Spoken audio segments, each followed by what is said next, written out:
Okay, it's live. The first GNU Radio dev call on YouTube Live instead of Hangouts on Air, which is apparently different but all the same, and it makes it harder to find buttons. We have a few items on the agenda. Mostly it revolves around GRCon, and Ben will talk about that quite a bit. John will talk a little bit about releases. Maybe Nathan wants to step in. Actually, Nathan should be doing that. Little thing about PyBombs. There's some updates to the live SDR repo, and we also did a major transition in terms of contributions, which is moving the issues to GitHub from Redmine, and we'll talk about that. Then we have a couple of announcements, specifically FOSDEM and GSAR, and that's pretty much all we have for today, so this probably won't take very long. Okay. Benethan, Jesus Christ, my brain. You two are melding into one person now in my brain. Okay, so Ben. That's a really scary thought. Yeah. Thanks, Jonathan. Yeah, okay, so GRCon, so I haven't yet sent out sort of a post-conference wrap-up email yet. I was waiting for the videos of all of the talks to be posted, but that's taking a little bit longer than we anticipated. Actually heard back from the CU Boulder videographers today, and they said they've actually finished editing most of the talks. They're going to start posting the ones that they finished, and so we'll download them, post them to our YouTube, and start sharing them. So those should be available relatively soon. We're really excited to get those up. We've had a lot of people asking on Twitter and via email when they can see the recordings. So those should be up soon.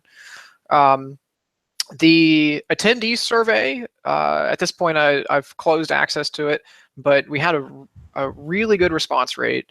Of the 200 and some odd people that we sent it to, close to 100 responded, which is pretty phenomenal for anyone who's ever actually tried to get survey responses before.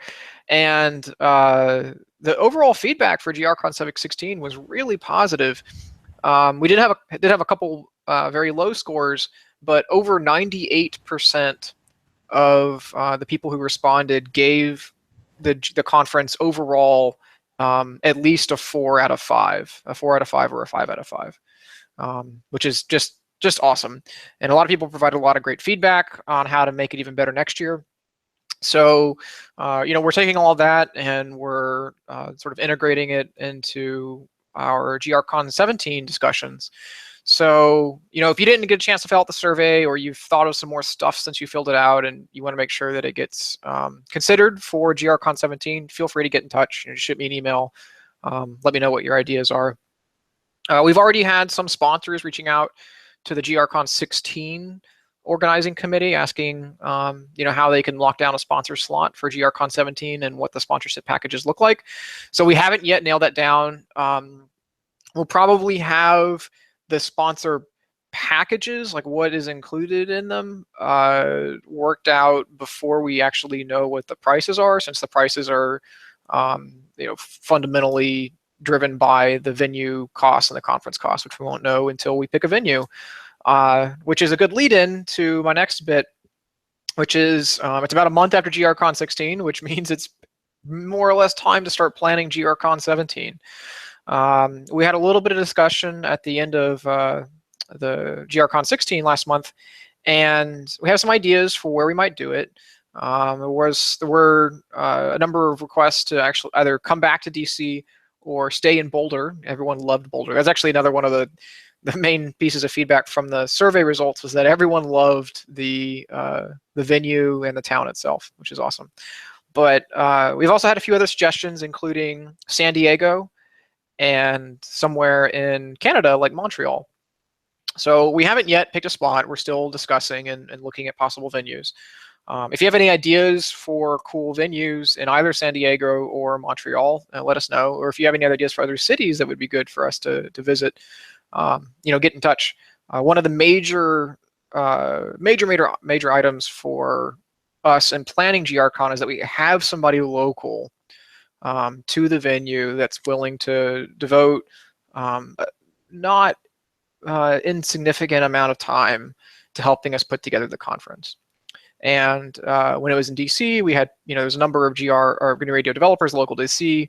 We were in Boulder. There were CU Boulder staff that work directly with us to help us put on the conference.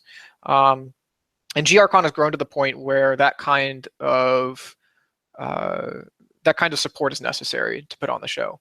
So if you know somewhere where we could go, or you know an organization that can help us host it, please let us know. And hopefully we'll have some good announcements on GRCon 17 in the coming months. So with that, I think that's everything. I'll hand it back to Martin. So one question, Ben, you said there were a couple of low scores. Did they also provide feedback? Yeah.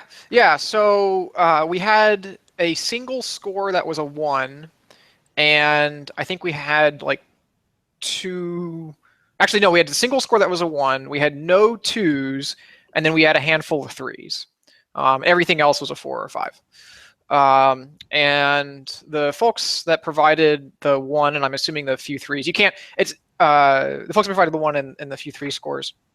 Their feedback was mostly that they had expected a lot more sort of hands-on tutorial content for completely new users. Like show up with your laptop and go through classes, because how do I build blocks and that sort of thing. Which is kind of the idea that we had for Friday, but Friday's content was realistically at a more advanced level, right? It was very useful content, but it really assumed that you already kind of knew what you were doing. So the folks that gave it low scores pretty universally just expected more hands-on classroom sort of content.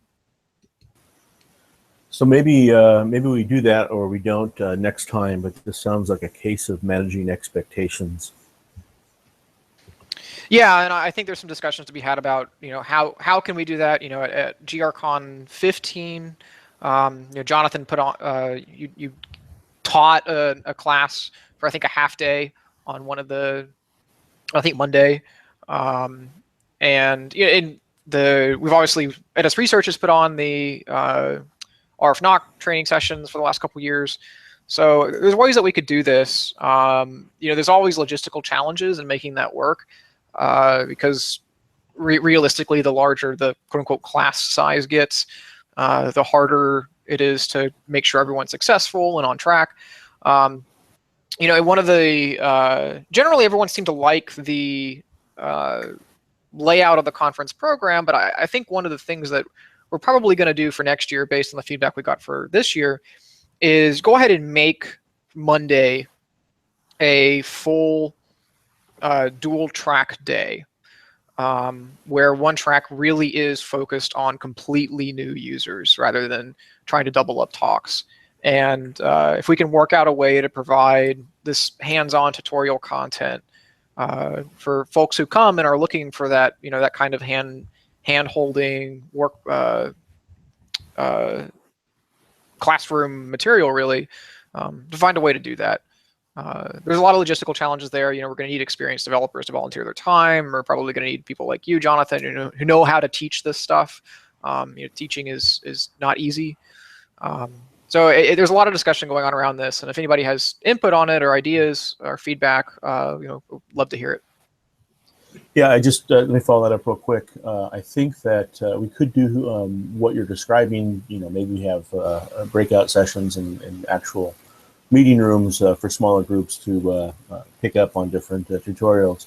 But my original comment was, it sounds like the low score was because his expectations weren't met. And had we been more clear about what we were going to do that first day, then he might not have had that disappointment. So I just think that overall, maybe a little bit better description about that first day and what we expect people to get out of it might be useful. Yeah, whatever I we agree. decide to do. Yeah, I agree. I mean, we were kind of banking on the published program and the talk descriptions, and people reading those and understanding what it was that they were attending. But realistically, that's now we know that that's not enough. So however we lay out the first day, whether there's a parallel track with classroom content or not, we need to be sure that it's really clear what the purpose of that particular program is. It's possible that because we changed the format of the intro day for every conference so far, people had, it's hard to convey the correct expectations if we don't have a consistent intro day. Although I would say I think that's good. It's good we're doing it this way because we're trying to sort of hone into what is the most interesting and most well received. Okay, I think that's probably all we need to talk about regarding GRCon. So yeah, stay tuned. And if you want to help organize the next conference, for example, by providing a location, get in touch with Ben. And that way we can keep making good conferences. All right, so let's talk a little bit about releases. I know there's nothing directly in the pipeline, but sort of just to give people an update, Nathan, if you can just give a quick summary of what's going on, both in GNU Radio and Falkland. Sorry, is this for releases? Yeah. Yeah, so I think it's probably almost time. Last time I checked, we were almost ready to do a maintenance release. I don't have the numbers right in front of me, but I think it's going to be 3.7.10.2. Hold on. Yeah, that's right. Sorry about that. 3.7.11 may or may not happen. We'll have to see what happens with the actual work that's left on 3.8. And I guess related to 3.8, look forward to an email probably later today, trying to schedule a 3.8 and GR Digital cleanup. While that's on the topic, Jonathan, do you have a particular week that is, and everyone else here, is there a particular week that's good to sort of do a talk on just GR Digital stuff, 3.8 planning? A week of the month, you mean? Well, or yeah, just a week that you're not traveling. It'll be on a day, but yeah, let me. We can do that offline, I guess. But yeah, I'll follow up with you. Keep going. All right. Yeah, so look forward to 3.7.10.2 release in a couple of weeks, and the rest we'll have to see how things are progressing with 3.8. That'll be the real drivers for scheduling. What about Folk?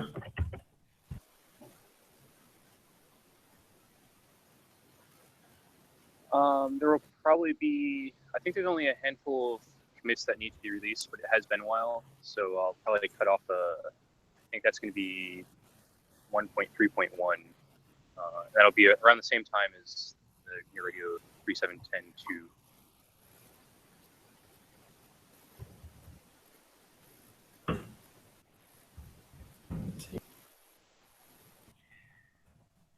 Okay.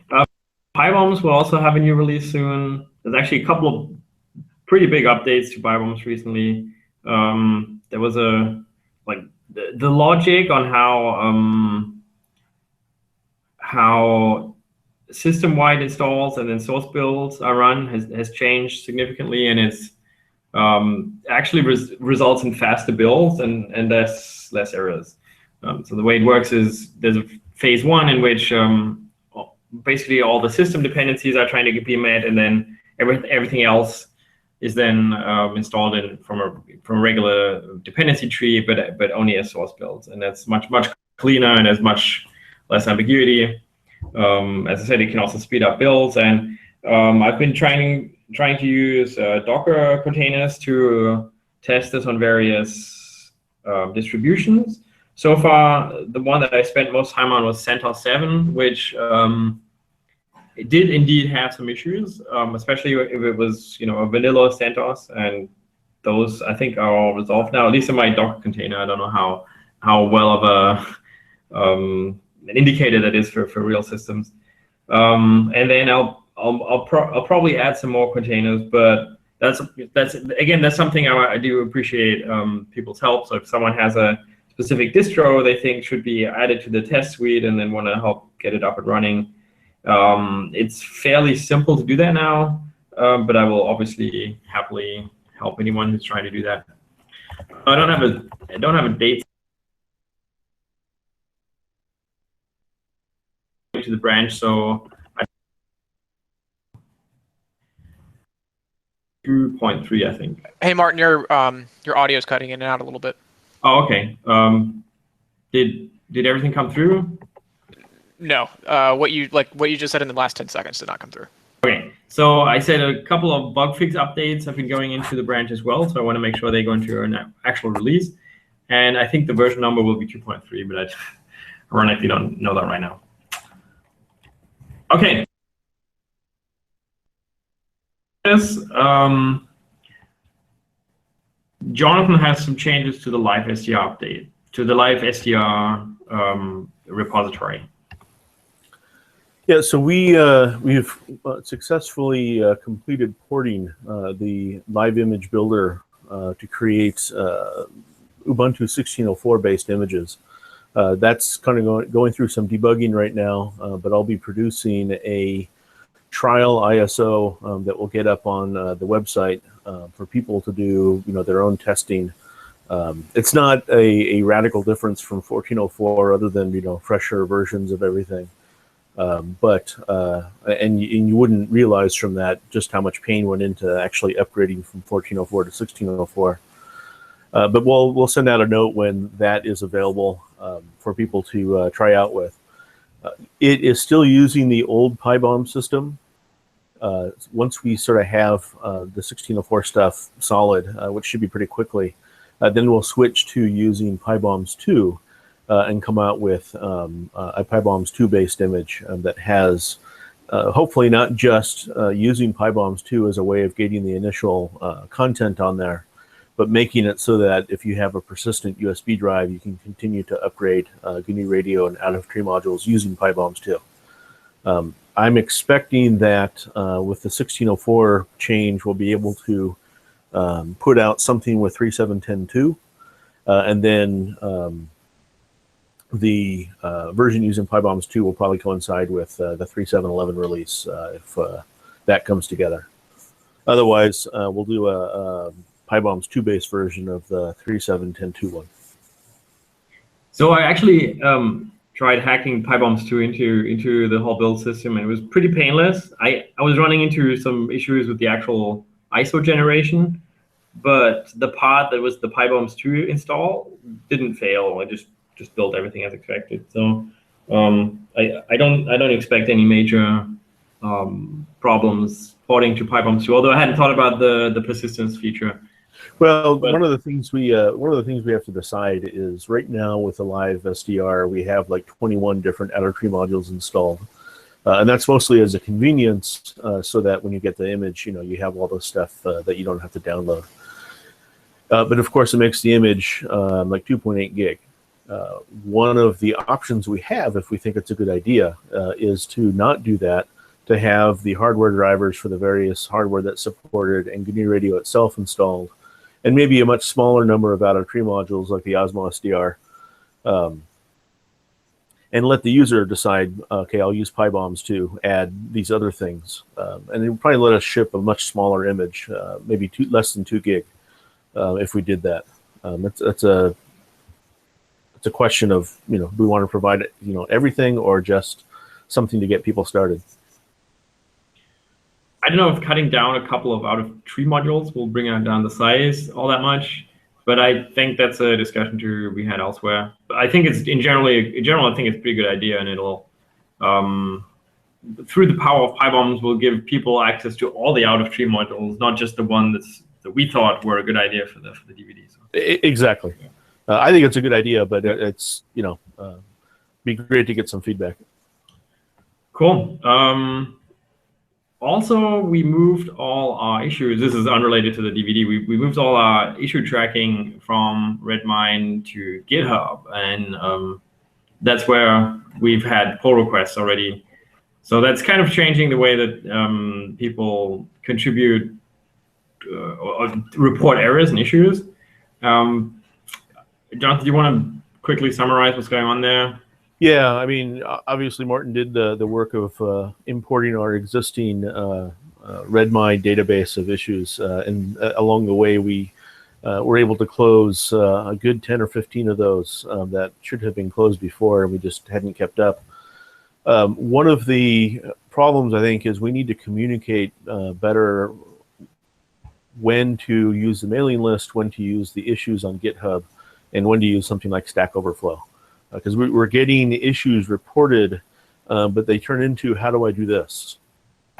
And then we have to tell them, we'll go ask on the mailing list, and then we close the issue. So I'm not sure the best way to do that. On the other hand, having the issues on GitHub is let us just point to the pull requests that fix those issues and things like that. So it looks much nicer when we have the workflow to report an issue, fix it, create a pull request, merge it, update the issue, close them both, and go back and look at it, and it's all one integrated thing. So that's been a big positive. So that's not actually bugs. It's something we also had on Redmine. It's probably going to be more likely now because it's easier to post on GitHub than it is on Redmine. So I don't know if this is a new phenomenon, and it's probably in a way it's probably a good sign because it means we've lowered the entry barrier to posting issues. Yes, this is the optimistic spin. Right. They have issue templates that we can force people to use. That might cut down on some of that. Oh, really? I didn't know that. Yeah, I don't know. Yeah, you can do the same for pull requests. Okay. Issue and pull request templates. I will have to look at that and see if we can do something that would improve things. I'm a little hesitant to make anything harder for people to do pull requests or report issues, but we'll see. Several projects that I've contributed to use it. It's actually really helpful because it'll lay out exactly like, say, what checkout or release were you using? What is the bug you observed? How do you reproduce the bug? If this isn't a bug, here's where you should go to ask questions, that sort of thing. It's pretty helpful. Okay. So it's also seems to be pretty lightweight, and it's not that it forces people into. It's still more of a suggestion how to format your issue. I think we should consider it. Okay. All right. I will take a look at that. Yeah. All right. So that's pretty much it, except for announcements. So I have 2 announcements to make. So first of all, the call for participation for FOSDEM is now live. So we will have another SDR track. This has been highly successful in the last couple of years. It's always been full to the brim. We had constant talks back to back from the moment that the door opened to the end. So that next year, so 2017, 4th and 5th is next year's FOSDEM. You can already submit talks until early in December. I think it's the 19th. It's the 16th, actually. 16th of December is sort of the submission deadline. I would highly encourage people to submit random stuff. The nice thing about FOSDEM compared to, say, radio conferences, it's this random mix of stuff, and it's, let's focus on GNU Radio. Of course, everyone here loves GNU Radio, and so do I. But the fact that we can just get random hacks and people from other frameworks, whatever is relevant to SDR, and into one room and just talk about stuff is great and has been highly successful in the past. So I would encourage everyone to submit talks, or at least come. So it's in Brussels, Europe, in Belgium, 4th and 5th of February.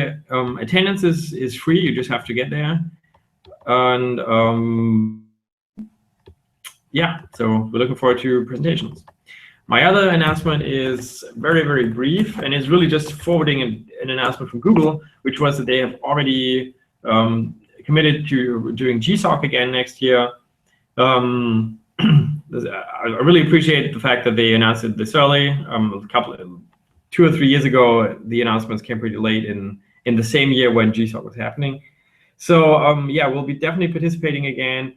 And for most of you, that doesn't really mean any action items or anything like that, except for the actual ideas list. I'd highly appreciate it if people could start posting ideas to the GSOC ideas list, stuff that will be relevant for next year, and projects that students can work on in a, say, 2.5 to 3 months time frame. We have to sort of assume that students aren't super familiar with GNU Radio, so coming up with good projects is always hard. And the quality of the ideas list is, as far as I know, one of the main deciding factors on whether or not we get slots. So yeah, I'd really appreciate people chipping in just with good ideas, things that they feel like is relevant for GNU Radio, and then we'll obviously vet the list going into GSOC, into the application. So at this point in time, even harebrained ideas are welcome. Anything that'll make the list longer and more interesting. Martin, do you think there's any value in the code-in part of that announcement? So yeah, that's a good question. So the code-in event is geared more towards I think high school students, definitely younger students. This is more of an introduction to coding itself. There's been a couple of efforts coming from various people from the community in creating teaching material for younger kids.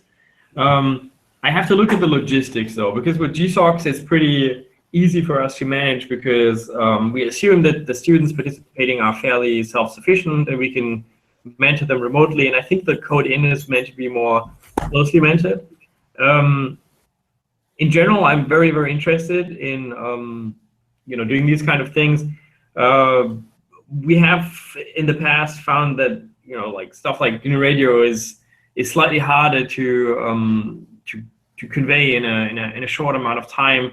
And projects to do like random web stuff are usually more successful. That said, I don't want to give up on this quite yet, and I think it's a great idea. We just haven't done it in the past, so we don't have any past experience. And well, I think the example of the first robotics competition is ample evidence that at the high school level there are many students capable of attacking deeply technical projects extended over a period of time with mentorship. I don't suggest a competition, but I do think that this is an area perhaps that we could foster some more developers and interest in this whole field.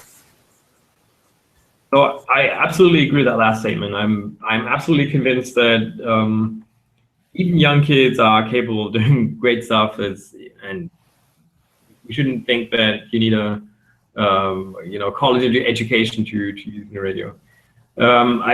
I was more concerned about the actual logistics of running coding, because we haven't done that in the past, and I need to find out what exactly it would take from us to do that. Yeah, but that's all I have on that right now. But thanks for bringing it up. I think I might have forgotten otherwise. And I'm making a note right now. Okay, that's all of the agenda items for today. Unless anyone has anything they want to bring up real quick. Doesn't look like it. Okay, we had a total of 1 viewers other than the people presenting, but earlier Jonathan was asking how many people watch these videos later on, and it turns out I just randomly picked the August one, had 119 views. So we'll continue to do those at least in the near future. So that means the next Hangout will be, does anyone have it on the calendars open? The next Hangout will be in November, and it shall be on the 10th. Is that correct? No, 17th. Hold on. It's on gnuradio.org/events. It is November 17th. Yeah, November 17th. Right, it's on my calendar right there. November 17th, next dev call. Please update the wiki page if you have items you want to bring up on that call. And other than that, thank you very much for joining the call, and see you soon and online. Bye.